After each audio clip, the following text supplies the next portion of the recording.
I'll read. Today's victim is Iron Man Annual 7.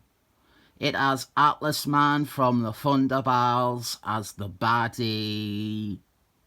This and a set of Amazing Spider-Man issues were the first back issues I got after a couple of months of reading New Thunderbolts. I wanted to read some of the ad stories where the characters from New Thunderbolts were bad guys. And this one is pretty much the perfect one for Atlas Man. Not only does he feature massively, you can argue there is a pun there, but I wouldn't bother, but it gives a pretty detailed account of his origin too. I don't know why there is a male symbol in the UPC box. Someone else in the comments might, but I didn't. This features a guest appearance from the West Coast Avengers,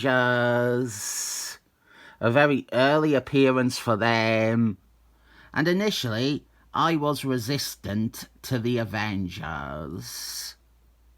I didn't want to read them because I thought Giant Man was lame, and I hated Thor, and I hated Cheetah. It didn't seem like fun superheroes. It seemed like boring superheroes. Obviously, my mind changed dramatically. But I still don't like Cheetah, and most of this team I ended up hating for a while because Steve Engeltine wrote them all as unlikable. The Iron Man that is featured in this is Rhodey Rhodes. He was the main Iron Man at the time. What happened was Robert Downton Abbey Jr., he was an unreliable drunken mess. And so Rhodey Rhodes had to become Iron Man. Does this issue and its place in my reading history have anything to do with my preference for Rhodey Rhodes? Probably a bit, but I stand by all my points that Rhodey Rhodes is a better character and a superior Iron Man, and that he should have remained the main Iron Man forever after. We have a really long sequence with Iron Man and an oil rig fire. And even as an introduction to this character, this always seemed very unrelated to the main plot. In fact, there is no tie at all. Rather than focus on this thrilling escapade, what I wanted to talk about is getting back issues at the age of 14 without a credit card and barely any money. We don't have your shops with long boxes of hard comics for sale. We just have shops with new comics usually hidden at the back of them. Very, very occasionally you would see someone selling comics on a market stall or at a car boot sale. So, as is now still the case, the best and only real avenue to secure hard comics is the internet. I remember this one specifically because how I got it was massively stupid and impractical. I found a website selling it, but I couldn't buy it because I didn't have a credit card. But it was before the days of corporatization and everything being a business. So it was just a website with like one guy selling comics.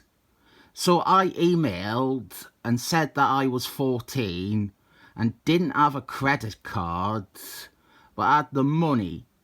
And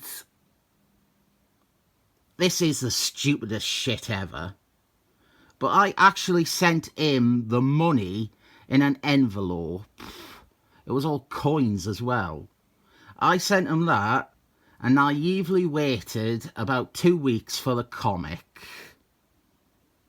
Despite it being a fantastic opportunity to literally rob a child, I am happy to say that he was an honest man, and he sent the comic, and that is how I got Iron Man Annual 7. I did eventually find out that I could ask politely and pay in advance, and a bloke at Forbidden Planet would do it for me. But the first couple of back issues I got were very tough. This is presented in chapters, and so I also have a chapter for you. The next chapter in the story of my feud with a 90s Marvel editor who I made cry. He has struck back and has called me a herb, which is about the most hurtful thing anyone has ever called me. If anyone here is a massive piece of crop, it's this dirty mother Flora. But at least he got paid. Chapter 2 here is Atlas Man, and it was this chapter I read and reread the most, because it is here where Atlas Man gets his size changing powers. Before, he was only a super strong bad guy, but with this he gets the ability to grow giant. He is a bit of a washed up has-been right now. His super strength hasn't been cutting it, and he has been forgotten about. I wonder if it hadn't been for this new power and this change, I wonder if he would have wound up being assassinated by Scourge 2 years after this. What we get though is a very solid and very helpful rundown of Atlas Man's history before this issue. How Amanda the Enchanter used Baron Zero's technology that had previously been used on Wonder Man. She used that to give Atlas Man ionic strength, and he battled the Avengers many times over, with Amanda the Enchanter eventually deserting him. This was my introduction to Amanda the Enchanter, and it doesn't need saying, but I loved her from that moment onwards. This original story, Atlas Man's first appearance, it was in Avengers 21, and the story with Amanda the Enchanter resolved in Avengers 22. Some amazing Dawn of the Eck Family Mafia art with Woody the Woodpecker inks in those issues. Some of the best art that graced Silver Age Avengers. We cover some more of his history, some more fights with the Avengers, him joining the Masters of Evil and the Leather Legion, and then the time when Luke Cage's beat him up for being a honky. We have the Nephron story, his appearances in Spider-Man, and that brings us up to this point. Fantastically useful recap of his history. It was... I couldn't wish for a better comic, really. This was what I needed, and it was great for that. So now he gets his giant powers and a new costume modelled after Aunt Gordon's had one, but with his colour scheme. And this is actually my favourite look for Atlas Man. I don't think I really knew its relevance or its connection to Aunt Gordon. I just thought it looked better than his costume in New Thunderbolts and his one from Ad Thunderbolts. With his new powers, he goes on a rampage through downtown Los Angeles. But lucky for the state of California, the Avengers only recently set up a second team in the area. So now we have Iron Man intervening and doing something you don't see Robert Downton Abbey Jr. ever do, at least anymore, which is lose very badly. Roddy Rhodes was allowed to fail. He was allowed to struggle. Now, don't get us wrong, Robert Downton Abbey Jr. was too. But in current comics, he really isn't. This feels like a struggle to me. He was trying, but he didn't win. It was a fair fight, he just lost. The bad guy was stronger than him. Heroes are allowed to lose sometimes. In their defeats can lie their next victories. And then we have Chapter 3, which brings us back to the Avengers. And I think it is night time I talked about the West Coast Avengers, because they too have an important part to play, not just in this issue, but in my collecting history. The West Coast Avengers was still a new thing. This annual came out the same month as the first issue of their original miniseries. A nice tie-in there. By the time I thought to read more West Coast Avengers, I had come to realise that getting back issues was a pain in the arse, and so I settled for scans.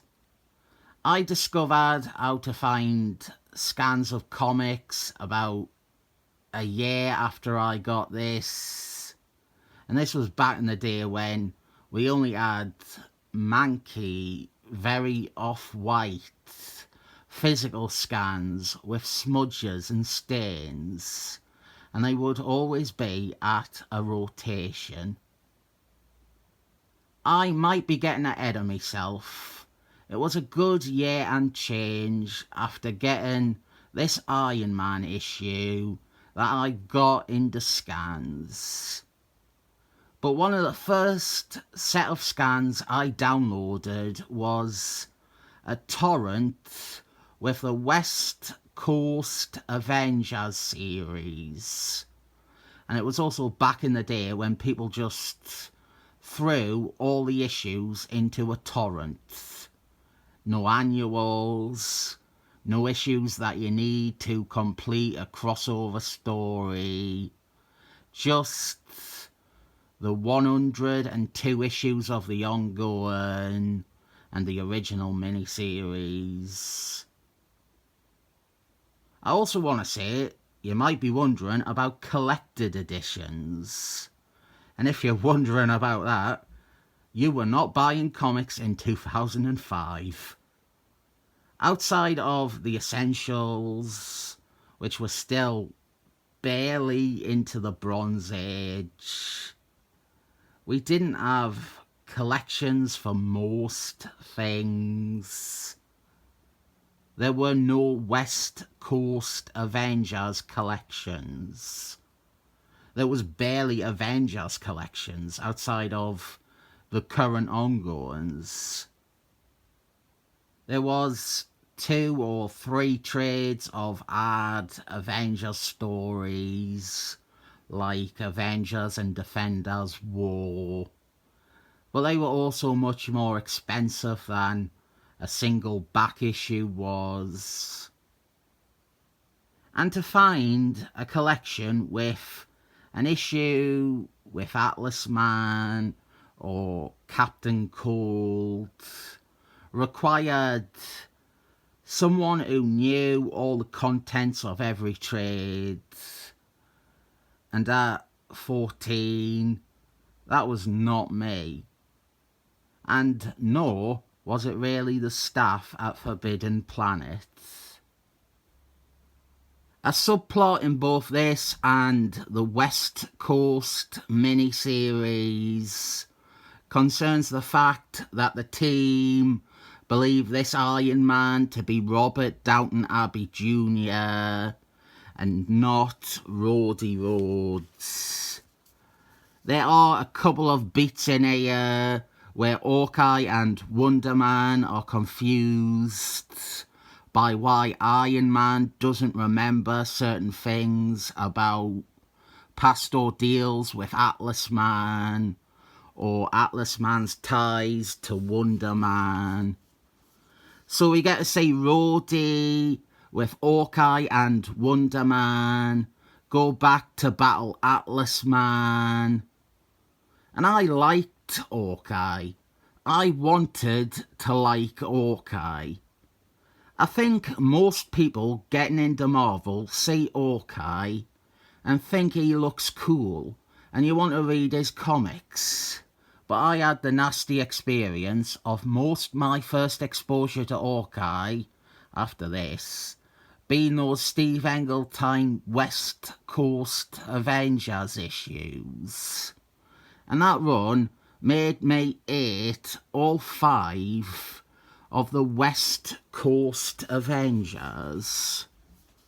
I am getting ahead of myself once more. I need to stop talking about Steve Englehart because he has nothing to do with this, and I really like this issue.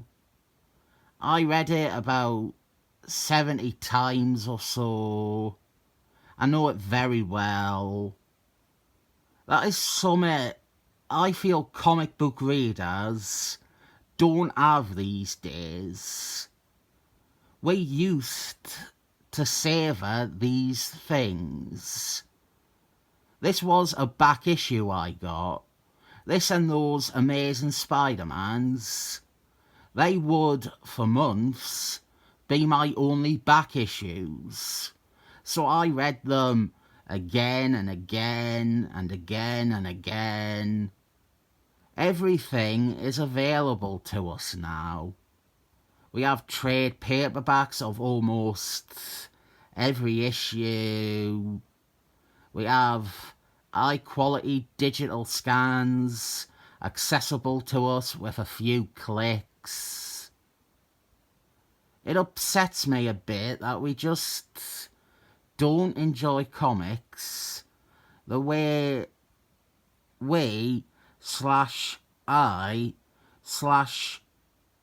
a child or a teenager does. We power through 20 issues at once. We don't really get the most out of an issue because an issue is now just one part of something else. I said the same thing in the unboxing regarding New Thunderbolts. New Thunderbolts is its own thing. It was designed to be its own thing. It was a fresh start. But within that omnibus, people will be seeing it as just some more of Thunderbolts.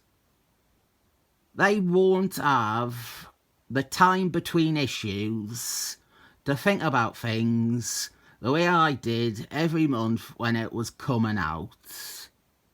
A character like Batman from the Defenders, he will quickly be off the team and you will barely think about them, but when he was there for 4 issues, that was 4 months that Batman from the Defenders was a Thunderbolts member for me. Whereas if you just read them all at once, he is a Thunderbolts member for like 15 minutes. I actually think I'll end it there because it means the story would seem to finish with Atlas Man winning. Very good annual this. Highly recommended. Fun and informative. Here is a question I put to you. Is this the greatest Iron Man annual of all time? I've not given that idea much thought, but I think it is very possibly the case. Naught else is sticking out in me head. The first few were reprints. There's ones by Peter Gilbert. And then after this, it is crossovers every year. Very likely, this is the best Iron Man annual. Read it if you haven't. It is a great story with Rhodey. It is a great story with Atlas Man. It is a great story with the West Coast Avengers. I believe it is 7 thumbs up for this.